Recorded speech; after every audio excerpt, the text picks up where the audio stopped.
આપણા ઉદ્ધારકર્તા પ્રભુ ઈસુના સામર્થ નામમાં પ્રભુના વચનો સાંભળવા માટે દરેક ભાઈઓ બહેનોને હું આવકારું છું અને પ્રભુ ઈસુ ખ્રિસ્તના પ્રેમાળ અને સામર્થ નામમાં પ્રેમ સલામ પાઠવું છું. આજે આપણે થોડીક પ્રભુના વચનોમાંથી કેટલીક બાબતોનું મનન કરીશું અને મારો ટોપિક છે કે સ્વર્ગ કેવી રીતે ખુલ્લું થાય છે.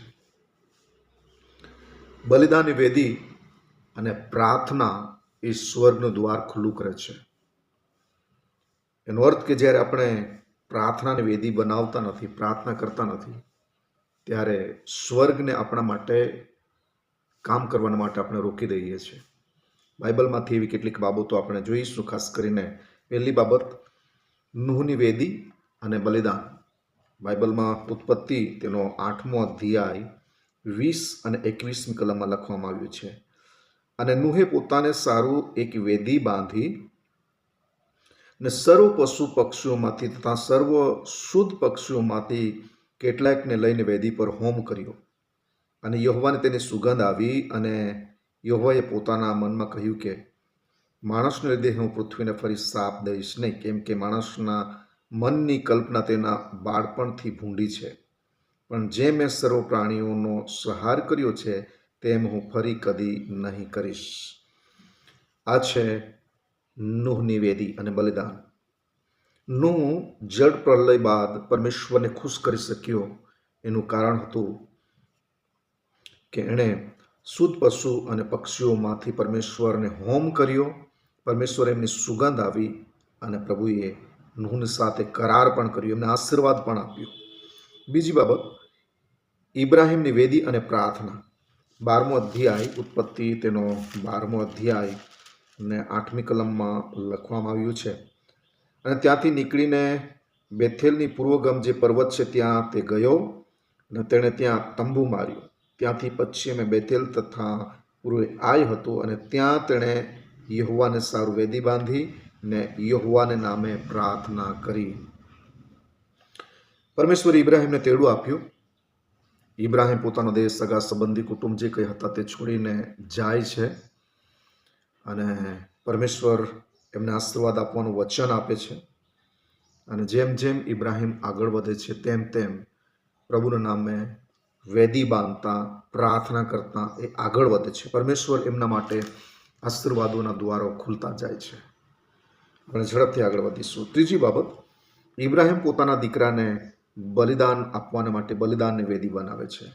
અને ઉત્પત્તિ તેનો 22મો અધ્યાય અને 5મી કલમમાં આપણે વાંચીએ છીએ, જ્યાં લખ્યું છે, અને ઇબ્રાહિમે પોતાના જુવાનોને કહ્યું કે તમે અહીં ગધેડા પાસે રહો ને હું તથા છોકરો પણ જઈને અને ભજન કરીને તમારી પાસે પાછા આવીશું.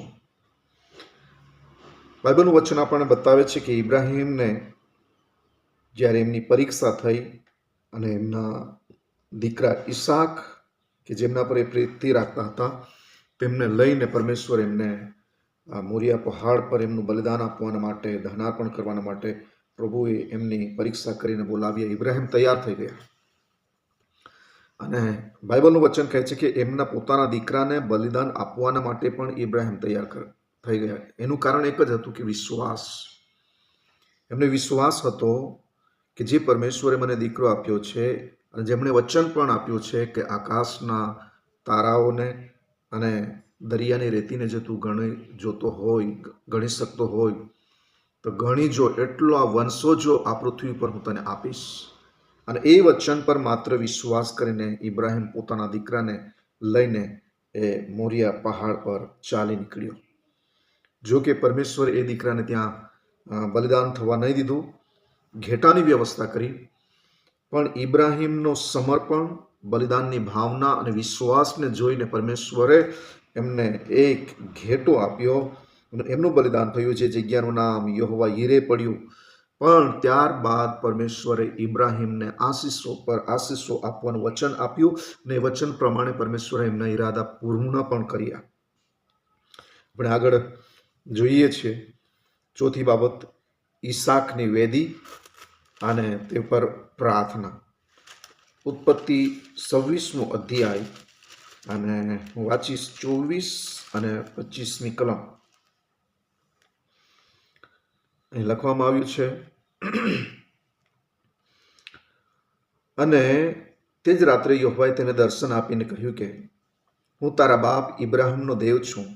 બીમાં, કેમ કે હું તારી સાથે છું ને મારા સેવક ઇબ્રાહિમને લીધે હું તને આશીર્વાદ દઈશ ને તારા સંતાન વધારીશ. અને તેણે ત્યાં વેદી બાંધી ને યહોવાના નામે પ્રાર્થના કરી ને ત્યાં પોતાનો તંબુ માર્યો અને ત્યાં ઈસાકના દાસોએ એક કૂવો ખોદ્યો. પવિત્ર શાસ્ત્ર બાઇબલનું વચનમાં આપણે જોઈએ છીએ કે ઇબ્રાહિમને જેમ એમનો દીકરો ઈસાક પણ પરદેશી અને પ્રવાસી હતો.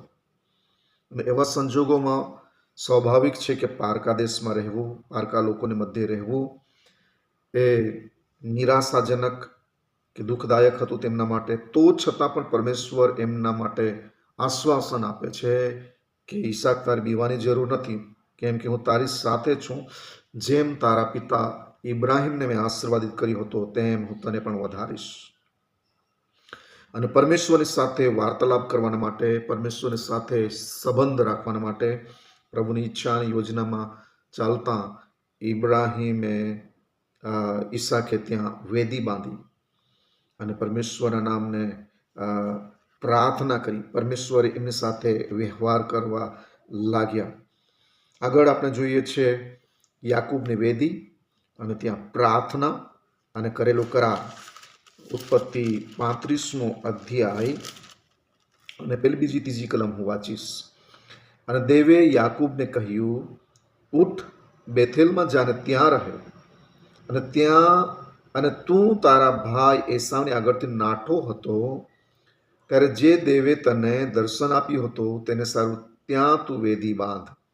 અને યાકૂબે પોતાના ઘરનાને તથા જે સર્વ તેની સાથે હતા તેઓને કહ્યું, તમારામાં જે અન્ય દેવો હોય તેઓને દૂર કરો ને પોતાને શુદ્ધ કરો ને પોતાના લુગડા બદલો અને આપણે ઉઠીને બેથેલ જઈએ. અને જે દેવે મારા દુઃખના દિવસે મારું સાંભળ્યું ને જે રસ્તે હું ચાલ્યો તેમાં જે મારી સાથે રહ્યો તેને સારું ત્યાં હું વેદી બાંધીશ. પ્રભુના અદ્ભુત વચનો માટે આભાર. યાકૂબ પોતાના પિતાની પાસેથી આશીર્વાદ લઈને પોતાના સસરાની પાસે પોતાના ભાઈને લીધે ભાગી જાય છે, નાસી જાય છે. અને ત્યાં 20 વર્ષ એ ઘર જમાઈ રહે છે. ત્યાંથી પાછો આવતા પરમેશ્વરે એમને નોકરો અને રોઢાકને પુષ્કળ આશીર્વાદ આપ્યો. અને પરમેશ્વરે એમને યાદ કરાવ્યો કે જ્યાં મેં બેથેલમાં તને દર્શન આપ્યું હતું ત્યાં તું પાછો જા. પોતાના પરિવારને એ તૈયાર કરે છે કે તમે શુદ્ધ થાઓ, પવિત્ર થાઓ, તમારા લુગડા બદલો.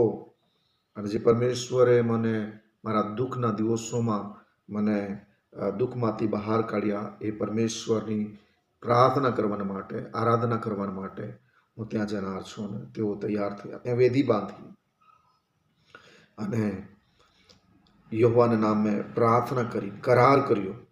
અને પરમેશ્વરે યાકૂબને પુષ્કળ આશીર્વાદિત કર્યા. આવી જ રીતે આપણે નવા કરારની અંદર જોઈએ છીએ કર્નેલિયસની વેદી અને પ્રાર્થના. પ્રેરિતોના કૃત્યો તેનો 10મો અધ્યાય અને હું વાંચીશ 1 થી 3 કલમ. એ લખવામાં આવ્યું છે, હવે કેસેરિયામાં કર્નેલિયસ નામે એક માણસ ઇટાલિયન નામે ઓળખાતી પલટણનો સુબેદાર હતો. તે ધાર્મિક હતો અને તે તથા તેના ઘરના સગળા માણસો પણ દેવનું ભય રાખતા હતા. તે લોકોને ઘણા દાન આપતો અને નિત્ય દેવની પ્રાર્થના કરતો હતો. તેણે એક દિવસ બપોરે આશરે 3 વાગે દર્શનમાં દેવના એક દૂતને પોતાની પાસે આવતો તથા પોતાને ઓ કર્નેલિયસ એમ કહેતા પ્રત્યક્ષ દીઠો. પ્રભુ તેના વાંચેલા વચનો દ્વારા પણ પ્રત્યેકને આશીર્વાદિત કરો. કર્નેલિયસની વેદી અને પ્રાર્થના. કર્નેલિયસ પોતાના પરિવારની સાથે પ્રભુને પ્રાર્થના કરતા હતા, પ્રભુની આરાધના કરતા હતા અને પ્રભુનું ભય રાખતા હતા. અને પરમેશ્વરે કર્નેલિયસને આશીર્વાદિત કર્યો. તારણની જે યોજના હતી એ તારણની યોજના પરમેશ્વર કર્નેલિયસના પરિવારના માટે અને એમના જેટલા પણ મિત્ર મંડળ, સગા સ્નેહીઓ હતા તેઓના માટે પૂર્ણ કરી. અને એનું કારણ હતું કર્નેલિયસ. કર્નેલિયસ પોતાના પરિવારના માટે સાથે સાથે બીજા લોકોના માટે પણ એ આશીર્વાદનું કારણ થયા. આજે વાલા ભાઈઓ બહેનો, હું તમને કહેવા માંગુ છું, શું તમારા ઘરમાં પ્રાર્થનાની વેદી છે? શું તમે એ પ્રાર્થના અને વેદીને કારણે બીજાના માટે આશીષનું કારણ થયા છો? અને જો હજુ સુધી આપણે પ્રાર્થનાની વેદી બાંધી નથી કે બનાવી નથી, અથવા તો આપણે પ્રાર્થનામાં સમય આપતા નથી, કેવી રીતે આપણે પ્રભુની સાથે સંબંધ બાંધીશું? અને જો હજુ સુધી આપણે પ્રાર્થનાની વેદીની સ્થાપન કરી નથી, તો આપણે કેવી રીતે સફળ થવાની, આશીર્વાદિત થવાની આપણે પ્રભુની પાસે અપેક્ષા રાખી શકીએ? જ્યાં સુધી આપણે પ્રાર્થનાની વેદી બનાવતા નથી, જ્યાં સુધી આપણા પારિવારિક પ્રાર્થનાની વેદી નથી, આપણા વિશ્વાસી સાથેની પ્રાર્થના વેદી નથી, ત્યાં સુધી આપણે આત્મિક જીવનમાં સફળ કે આશીર્વાદ થવાની આપણે અપેક્ષા રાખી શકતા નથી. તેના માટે આવો નૂહની જેમ, નૂહના પરિવારની જેમ, ઇબ્રાહિમના પરિવારની જેમ, અને ઈસાકના પરિવારની જેમ, યાકૂબના પરિવારની જેમ, કર્નેલિયસના પરિવારની જેમ આપણે પણ એક પારિવારિક વેદી બાંધીએ, બનાવીએ, આપણે આશીર્વાદિત થઈએ, બીજાના માટે, મંડળીના માટે પણ આપણે આશીર્વાદનું કારણ બનીએ. એમ કરવાના માટે પ્રભુ આપ સર્વને સહાય, મદદ કરો, આશીર્વાદિત કરો. Amen, amen.